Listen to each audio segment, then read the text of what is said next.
el futuro de la hispanidad está en Estados Unidos. Bueno, porque yo pienso el que país elegido por Dios, el tío habla en términos de predestinación, como si fuera la doctrina Monroe. Alberto. Y la hispanidad está en Estados Unidos. Hasta ahora ha estado, en manos de Estados Unidos, ha estado la desgracia de la hispanidad y de los países hispanos. O sea, el futuro, no sé qué futuro hablas, ¿vale? Pero es que luego dicen que es que no va a ocurrir. Entonces, ¿cómo que no va a ocurrir una unión de países hispanos? Porque tú lo digas. ¿Es imposible? Pues no es imposible. Más difícil era que Estados Unidos se convirtiera en lo que es y más difícil es que Europa exista tal y como existe. Claro, perdón, hay algo que quisiera decir. Claro, la cuestión esencial actualmente con respecto a Estados Unidos y la razón por la cual este debate en torno al resurgimiento de la hispanidad como una unificación política debería incluir el debate que se tenga con respecto a Estados Unidos, es por el hecho de que Estados Unidos, al ser, digámoslo, el imperio actual, ¿y por qué digo imperio? Porque el concepto de imperio lo que implica es la universalidad, ¿no? O sea, implica el hecho de que el universo a lo que tiende es a expandirse por todo el mundo, ¿no? O sea, ser universal. Y Estados Unidos, al ser un imperio y al pretender de controlar el mundo a través de programas globalistas, internacionalistas y todo ello, claro, la cuestión está en que la hispanidad, al también pretender revivir la memoria de un imperio, el imperio español, que también pretende ser universal, por eso también defendería el catolicismo, que en integridad viene a ser la universalidad ideológica. Entonces, claro, el debate viene a ser en que Estados Unidos precisamente se opondría a toda memoria de la hispanidad y por ende se opondría al resurgimiento del español e inclusive en la propia península ibérica a través de todos estos programas separatistas y todo eso, porque precisamente Estados Unidos lo que pretende es destruir la memoria de España a través de la destrucción del español, que es donde se mantiene la patria legítima de la hispanidad, que es el idioma, lo que precisamente nos unifica a todos los hispanos actualmente. Entonces, ahora, otra cosa con respecto a por qué Europa, porque claro, es muy interesante analizar por qué Europa tuvo la unificación que tiene, porque claro, al ser una unidad de imperios, reinos y sociedades tan dispares, tan distintas, claro, ¿cómo se pudo dar semejante unificación? Pues yo lo que diría es que la institucionalización formal de Europa en la Segunda Guerra Mundial, después de la Segunda Guerra Mundial, se pudo dar precisamente por dos factores. En primera instancia, la amenaza de los nazis, que seguían siendo más o menos una amenaza ya controlada, pero seguía siendo una amenaza que podía surgir en otros lados. Y por segunda instancia, los soviéticos, el comunismo. Entonces, eran estos dos aspectos los que venían a ser los que mayormente generaron la unificación de Europa. Entonces, eso cabría analizar en nuestro caso, en que, claro, Europa se configuró en contra de los soviéticos y en contra de los nazis. Esa fue digámoslo, el enemigo, los enemigos comunes que fundaron los cimientos para que se propiciara su institucionalización formal. Ahora, con respecto a la hispanidad, ¿qué enemigos tenemos en común? Claro, cuando uno se pone a decir, bueno, tenemos como enemigos común Estados Unidos y la anglósfera, todo lo que tenga que ver con el imperio anglosajón y sus residuos, claro, la cuestión allí está en que muchos de los hispanos actualmente todavía siguen siendo también anglófilos. Es decir, claro, sí mantienen una cierta visión buena del imperio español en la antigüedad y todo ello, pero ya hablar de una unificación política en la actualidad no la quieren hablar porque quien debería mandar sobre el mundo realmente es Estados Unidos a través de la OTAN, que es la que realmente estaría manejando el curso de la historia universal, según ellos, y que no debería cambiar a otro bando. Entonces, por eso es que es tan importante la discusión que se tiene sobre Estados Unidos y la anglósfera con respecto a cómo se vaya a dar la unificación política de la hispanidad, porque no se va a poder dar mientras no definamos quiénes son nuestros enemigos. Y claro, y digo esto porque ya digo, muchos de los hispanos siguen alabando los procedimientos de OTAN en Rusia, en Israel y todo ello, que claro, no es que se critique ello, pero es interesante cómo muchos hispanos siguen siendo en sentido político muy subordinados a la anglósfera y a los estadounidenses a través del avance de la OTAN. Solo eso. Sebastián, ahí te tengo que decir una cosa. Un error que cometen muchos hispanistas es el error de amigos enemigos y poner como enemigos al mundo anglosajón. a norteamericanos y a ingleses. Son enemigos históricos, pero actualmente es mentira decir que son enemigos. Somos aliados, somos Occidente. Occidente lo creó España y Occidente ha sido fagocitado por los anglosajones, que son los que lo dominan. Pero esa hegemonía no puede durar toda la vida, porque al fin y al cabo Estados Unidos cada vez está siendo menos lo que era. Y tratarlo como un enemigo es un error a un país con 70 millones de hispanos, donde hay hispanos en todos los resortes de la sociedad norteamericana, en todos los resortes del poder. Entonces, y es más, y el futuro es que la sociedad hispana crezca y avance en todos los resortes de Estados Unidos. Entonces, aunque ahora es lo que es un país dominado por los lobbies de sus multinacionales y por un sector de la población llamado los WASP, White Anglo-Saxon Protestant, los blancos anglosajones protestantes, eso cada vez es menos así, cada vez tienen menos influencia los blancos anglosajones protestantes. Además, todas las minorías de Estados Unidos están hasta las mismísimas pelotas de los blancos anglosajones protestantes, porque esos son los que les meten en todas las guerras y todos los follones y encima se creen que son la etnia superior y todos los demás están a su servicio. Y eso está dejando de ser así. Y Estados Unidos también está dejando de tener la hegemonía que tenía porque China y Rusia le están saliendo respondones. Entonces, la política exterior de Estados Unidos también tiene que virar hacia el punto de que le interesa integrarse con el mundo hispano. Quizás ser un país de cultura mixta, anglosajón hispanos, ¿me entiendes? Pero el despotismo, la tiranía, el abuso de posición dominante por el que destaca Estados Unidos con el resto del mundo, tiene que ir cada vez a menos. Entonces yo creo que Estados Unidos puede ser un gran aliado. Y lo será por necesidad, aunque solo sea por sus 70, que en pocos años serán 100 millones de estadounidenses que hablan español. Pero por eso el lenguaje de amigos y enemigos es un lenguaje erróneo. No digo yo que el mundo hispano no tenga que interactuar con Asia, ni con Rusia. Claro, pero nuestro aliado natural es Estados Unidos, sinceramente. Ahora lo que hay que tener claro, perdón, es que los imperios evolucionan y quien está ahora detentando el poder no es el que estaba antes. En su momento estuvo el imperio egipcio, el imperio persa, el imperio romano. Luego, durante el siglo XVI, XVII, estuvo el Imperio Español y después de la Segunda Guerra Mundial, quien domina actualmente ahora todavía es Estados Unidos. Pero que todo pasa, quiero decir, ahí nada permanece. Entonces, el tema es buscar una alternativa distinta a la propuesta por Estados Unidos. Porque lo que estamos diciendo siempre, ¿no? Siempre ha visto Estados Unidos a Hispanoamérica como su patio trasero, ¿no? En el sentido de que, lo que decía muy bien Alberto, o sea, de Estados Unidos, ¿qué hay que esperar? No hay que esperar nada. Quiero decir, Estados Unidos defiende sus intereses y sus intereses, en muchos aspectos, los intereses hispanos no son sus intereses.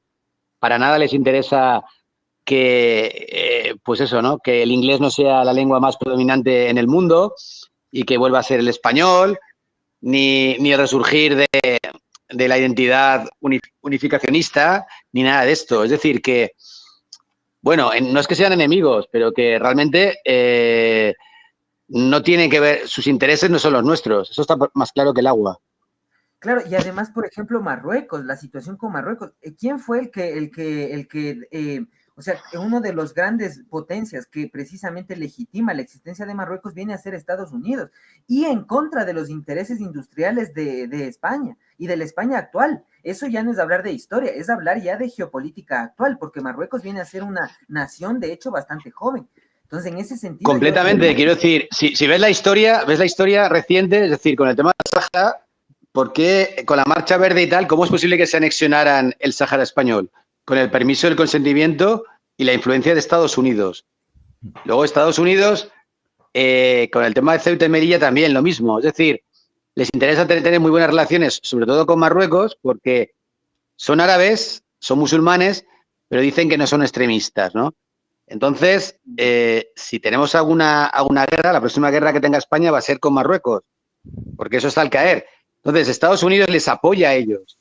Entonces, a ver, incluso lo que estabas comentando antes del separatismo y tal, ¿a quién le interesa que seamos débiles?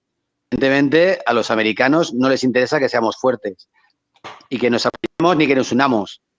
Lo que nos interesa es mantenernos debilitados para así ir aprovechándose del resto de España y del resto de Hispanoamérica. Eso resulta evidente. ¿Por qué? Porque es un colonialismo lo que están utilizando y lo que están realizando en Hispanoamérica. ¿Qué les interesa? Les interesa únicamente, pues, a nivel de fruta, a nivel de productos y únicamente eso. No les interesa para nada que estemos unidos, porque si estuviéramos unidos, ellos, pues no un peligro, pero unos rivales importantes y les superaríamos en mucho. Y no les interesa para nada, les interesa mantenernos desunidos. Me gustaría hablar un momento. Adelante. Vale, bueno, varias cosas. Lo primero es que el corto que has puesto, que lo has puesto casi en bucle, es que hay una cosa que me ha llamado mucho la atención, que hay que educar a la gente. Bueno, pues ¿y por qué no se educan ellos? Es decir, ¿qué se piensan? Que de la mayor parte de la gente, sí, hay mucha gente ignorante, pero hay mucha gente que no lo es. Es que el que habla es profesor, y los profesores Ya, y los educaste ellos, lo que quieren es educar a todo el mundo bajo los preceptos que ellos hombre, yo no sé mucho, pero algo sé, por lo menos leer y escribir, leería y escribir. ¿Qué quieres que te diga? Bueno, bien. Y otra cosa, yo me dejaría ya de pensar tanto que si los rusos, los chinos, los americanos, los ingleses, los marroquíes, si el enemigo lo tenemos dentro. Aquí el problema es que esto no nos unimos simplemente por ideologías políticas. ¿Por qué? Porque unos que se dicen hispanistas realmente lo que son soviéticos y otros pues no son soviéticos, son pues pro-mercantilistas que lo que defienden son los intereses de las grandes multinacionales y otros pues que defienden otra cosa. Hay otros hispanistas que vamos, esos ya son hitlerianos. Franco se asustaría, ¿eh? Sí, sí. Sí, me acuerdo yo que tuve un breve debate con uno de estos que van diciendo por ahí, o sea, hablando, se les nota enseguida que admiran a Adolf Hitler, ¿no? Y cuando les dije yo que y cojo y no se me ocurre otra cosa que decirle que la guerra civil fue financiada por los judíos de Tánger. Sí. lo dejé descolocado y que Franco salvó del holocausto a muchos judíos, tanto sefarditas como eskenazis, pero no solamente los salvó en la Segunda Guerra Mundial, sino también cuando Argelia se independizó de Francia, también les hizo un salvoconducto Franco. Es decir, Franco realmente ha sido un gran protector del pueblo judío, no del Estado de Israel. O sea, el gobierno de Israel es una cosa e Israel es otra distinta. Es que el Estado de Israel había que llamar el Estado sionista. Bueno, bien. Pero el Estado sionista habría que de hecho, a ver, yo me acuerdo que era muy pequeño, estoy hablando del año, pues yo vivía en La Roda, en Albacete, y nos vinimos a vivir a Valencia, y sería, pues supongo, porque me operaron de vegetaciones en el hospital provincial. Y me tocó de compañero pues un chavalín que era judío y Hitler ni verlo, pero Franco era un santo. Y era un niño. Un niño habla por boca de sus padres. ¿Sabes por dónde voy, no? Claro. ¿Qué va a decir un niño? Pues lo que dicen sus padres. Y el niño Hitler ni verlo, pero Franco era un santo. Entonces, claro, los dejo descolocados. El caso es que aquí estamos mucho por cada uno a imponer su ideología, su pensamiento político y se olvidan un poquito de lo que es la hispanidad, incluso la historia y los fundamentos de la hispanidad. Luego otra cosa, Alberto, estoy un poquito ya harto de lo de Occidente, esto es la cristiandad. Que no seamos cristianos, o sea, yo soy cristiano y soy católico, pero muchos no son cristianos, no son católicos, pero vamos a ver, los fundamentos filosóficos, los fundamentos de convivencia, jurídicos, todo, no puedes decir esto es la cristiandad y punto. Y sigue siendo la cristiandad, pese a que buena parte de la población sea atea o agnóstica. Pero sigue siendo la cristiandad y Rusia también es la cristiandad. Rusia entonces formaría parte también de lo que es Occidente, porque es la cristiandad. De hecho, Rusia no es China porque Rusia es la cristiandad. ¿Sabes por dónde voy? ¿No? Sí. Es decir, la dictadura que están sufriendo los chinos, que si quieres saber algo de la cultura china te tienes que ir a Estados Unidos o a Taiwán. Si no, en China no vas a encontrar nada de la cultura china. Es todo Mao Zedong.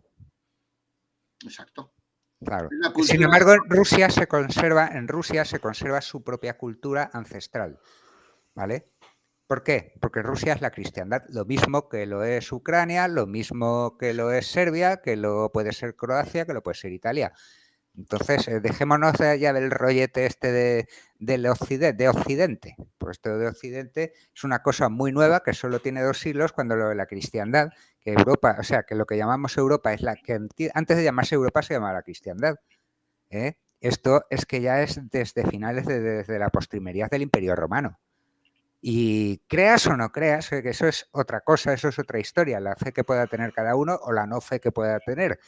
Va por otra parte, pero que te quiero decir que el legado que tenemos es que venimos de ahí, pero vamos, y también por supuesto, vale, del derecho romano, de la filosofía griega, etcétera, vale, de acuerdo, incluso del derecho germánico, que es el gran olvidado, porque buena parte de nuestros derechos civiles vienen, o sea, de esto, eso de aquí, de la costumbre en España, nadie es más que nadie, eso es del derecho germánico.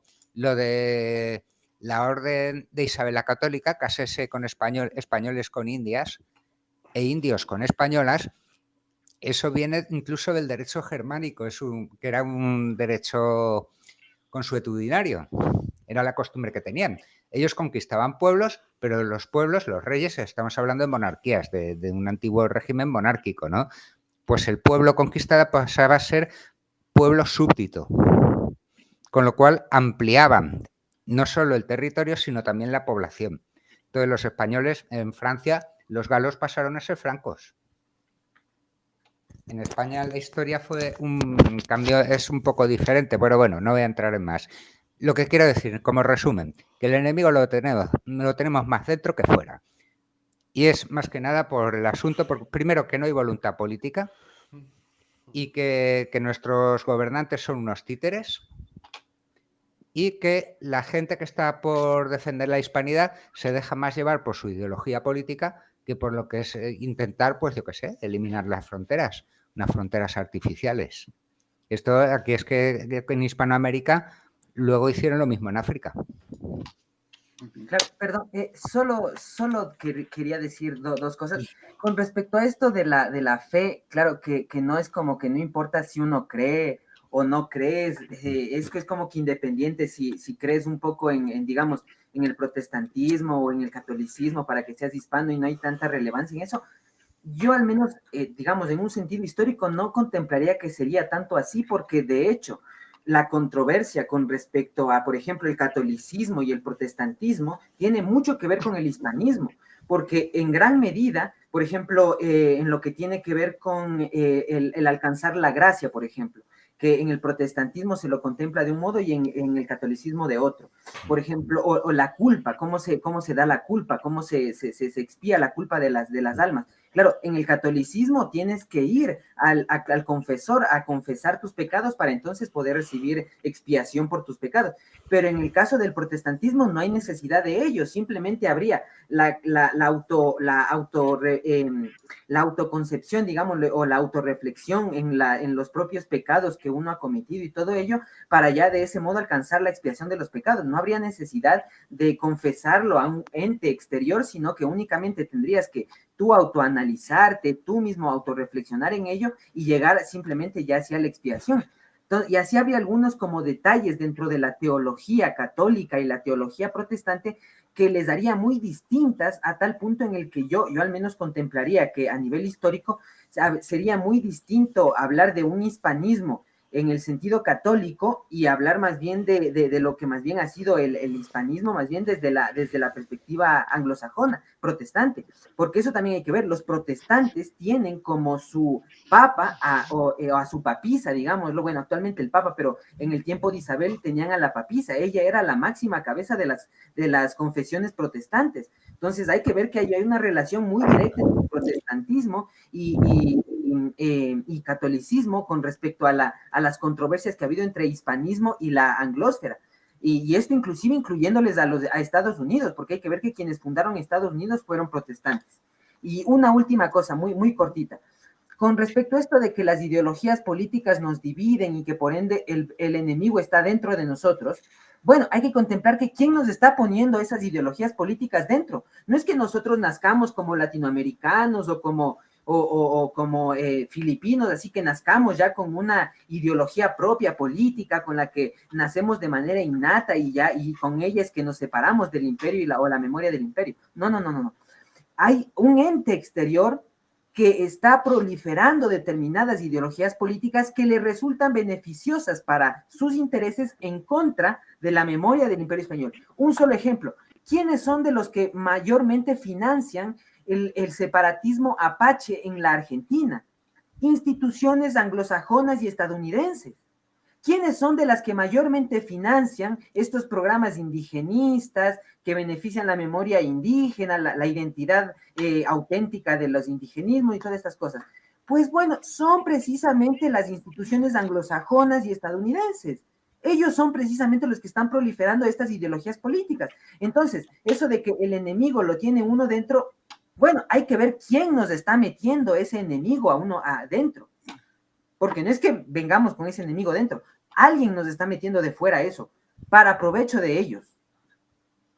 Sí, ciertamente, pero... y también lo de la ideología de género igualmente. Quiero decir, toda la basura esta de la ideología de género, ¿de dónde viene? De Estados Unidos. Atacar la familia, atacar los pilares fundamentales de la sociedad.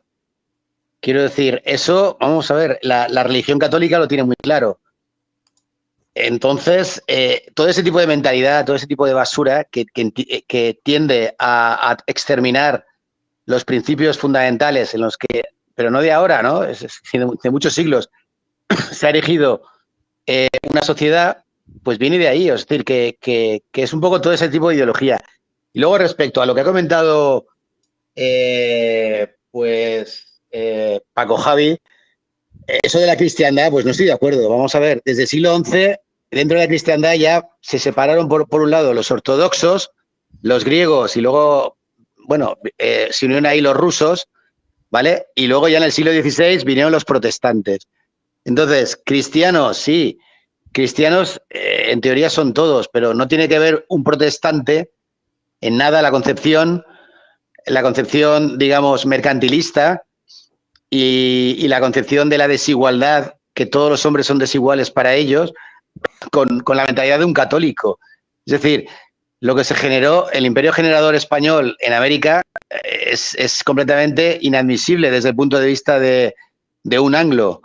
Es decir, ellos son racistas y entonces no todos los seres son iguales. Lo que hemos comentado muchas veces, ¿no? En Estados Unidos, hasta bien entrado el siglo XX, hasta finales de los años 60, estaba prohibido el matrimonio interracial entre un blanco y un negro. Mientras que España ya, desde el principio, desde los reyes católicos, con Isabel la Católica, evidentemente dijeron, no, son nuestros hermanos, en los nuevos virreinatos se van a crear y se va a mezclar la sangre de unos con la sangre de otros, en paridad y en igualdad, con lo cual no tiene que ver nada. Y detrás hay una mentalidad y detrás hay una creencia. Y el catolicismo es el catolicismo y el protestantismo y todas las sectas, digamos, de este tipo, de esta jerga, calvinistas, protestantes, tienen una mentalidad completamente distinta. Y aunque sean cristianos, son muy diferentes. Entonces, eso de que el cristianismo, no. O sea, el protestantismo es una cosa, ¿vale? Y la mentalidad que hay detrás, mentalidad económica y mentalidad que antepone los intereses propios al propio Estado, es muy diferente a la mentalidad católica, del tema de los valores, del tema de los principios, del tema de la familia y todo este tipo de cosas. Entonces, hay mucha razón al pensar que efectivamente que ese tipo de ideologías no son intrínsecas nuestras, sino que nos vienen de fuera y nos vienen siempre de los mismos sitios. Bueno, eso es mi punto de vista, ¿no? Bueno. Como dicen, que dos no discuten si no tienen algo de razón ambos, ¿no? Lo del cristianismo, lo podemos dar por válido bajo el punto de vista de quien quiera verlo así. Al fin y al cabo tenemos unos valores en común, que son los valores cristianos, pero realmente hoy por hoy creo que estamos más evolucionados que para conceptuarlo con lo que yo considero que es un anacronismo, que es hablar de Occidente como la cristiandad. ¿Que es válido? Es indiscutible, es válido. ¿Que es verdad? Es verdad, pero no es toda la verdad, porque nuestra sociedad hoy por hoy está por encima de concepto, de verla como un concepto religioso. Ya, pero Alberto, vamos a ver. Primero que quería responder a Nacho. Meten en el mismo saco a anglicanos y a luteranos. No tiene nada que ver. Un anglicano se parece mucho más a un católico. ¿Vale? ¿Pero son cristianos? Claro, sí, son cristianos. Igual que los armenios. Pero es que, escucha, y los etíopes también es una iglesia ortodoxa, no porque se separara, simplemente porque quedó aislado, lo mismo que pasó con los armenios. Es una iglesia, es la más antigua como iglesia nacional. La Armenia son ortodoxos, pero es porque quedaron aislados. ¿Vale? Y los rusos también. Pero entonces tampoco Occidente me vale, porque Rusia es Oriente. Y los valores de los rusos no difieren mucho de los valores nuestros. Un ruso se adapta, es decir, se integra en España a la perfección, pero vamos, en cuestión de 2 o 3 años. Lo mismo que un serbio o un croata. Un serbio es ortodoxo, un croata es católico. No hay mayor diferencia. Las costumbres, los usos y costumbres derivadas digamos, estoy hablando más que nada de los principios morales y principios de convivencia que luego tiene su reflejo en el mundo jurídico. ¿Vale? Es que es así. Y luego los protestantes, sí, los protestantes tienen para mí lo que es el pecado del determinismo, de que no creen en el libre albedrío. ¿Vale? Tampoco creo yo en el libre albedrío al modo de Descartes, que es una visión racionalista constructivista. Es decir, que tú diseñas el futuro y entonces eres dueño de tu futuro. Pues bueno, eres dueño de tu futuro en cierta medida, pero no en toda. Es decir, somos libres pero no omnipotentes. Es que, claro, ya, Paco, pero vamos a centrarnos en el tema. Lo que te digo es que a mí no me vale Occidente, porque Occidente no incluye a muchos países de Oriente que perfectamente se integran en lo que son los mismos valores de convivencia que tenemos incluso los hispanos, los ingleses, los alemanes, los holandeses, ¿vale? Y que además está salpicada de otras muchas filosofías, o sea, de la filosofía griega, del derecho romano, del derecho germánico, que nos olvidamos siempre de él, y es mucho más importante. Es un problema de definiciones. Ya, pero es que a mí esto de Occidente ya me huele mal. Es que me huele mal lo de Occidente. Definirnos como el cristianismo. Lo de Occidente es para coger y dividir, ¿no? Es para. Entonces, al final, lo que hay en común entre todos estos pueblos es la cristiandad, pero no la cristiandad en el sentido de tener una fe en una confesión religiosa, sino en el sentido de haber heredado una serie de usos y costumbres y valores morales que han cogido arraigo en la sociedad por tradición, por transmisión, de padres a hijos, a nietos, a bisnietos, tataranietos, etcétera. ¿Vale? Y que tiene su reflejo y, lógicamente, por eso digo que yo veo más correcto hablar de cristiandad que de Occidente. Occidente es para dividir el bloque, dividirnos en dos, a lo que es toda la cristiandad.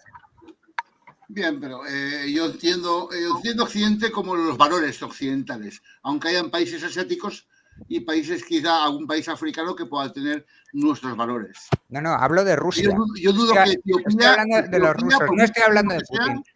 Perdona, estoy hablando de Rusia, no estoy hablando de Putin, no estoy hablando de Stalin, estoy hablando del pueblo ruso.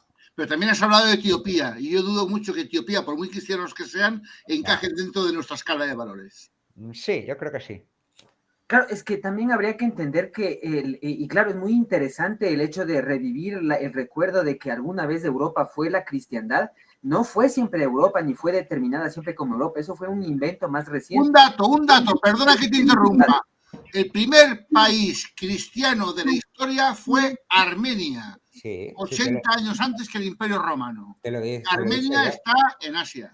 Sí, te lo he dicho. El primer país cristiano de la historia. Claro, pero eso ya te lo he dicho yo, Alberto, que no me has oído.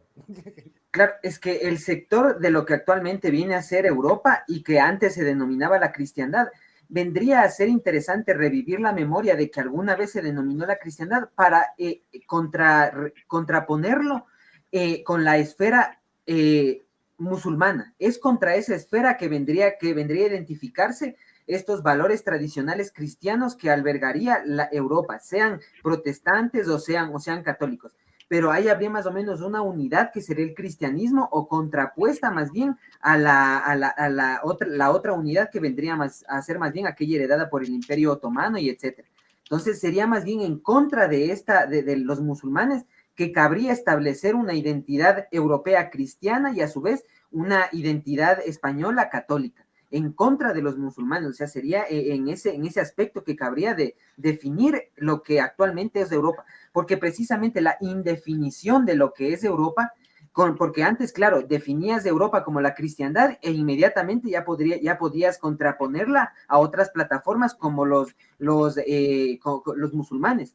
Pero ahora actualmente ya no funciona así, porque ahora actualmente Europa viene a ser más bien, digámoslo, el faro de donde proviene todo este tipo de ideologías aperturistas en lo social, en lo cultural. Es decir, aquello de no defendamos ningún valor porque los vamos a recibir todos. Esa es la identidad con la que ahora actualmente se maneja Europa, pero esa identidad, paradójicamente, es precisamente la falta de una identidad propia, porque defender cualquier valor que venga del inmigrante quiere decir que no estamos defendiendo ninguno, que no tenemos ningún valor que nos defina en tanto europeos o en tanto católicos, y por eso estamos recibiendo cualquier valor y venga aquí usted a hacer lo que quiera. Bueno, mira lo que dice nuestro amigo Camilo Rubiano. La cristiandad dejó de existir desde Lutero. Y yo te lanzo una pregunta. Al final lo que cuenta más que geográficamente no son los valores. Y lo importante no son los valores, nuestros valores. Nuestros valores actualmente son más allá de los cristianos. De hecho, desde que la Iglesia y el Estado están separados, pues el concepto de cristiandad, en mi opinión, es un concepto secundario, porque simplemente por la separación de Iglesia-Estado. No se trata más de valorar a los países por los países que representan nuestros valores de libertad, de Estado de Derecho, de democracia.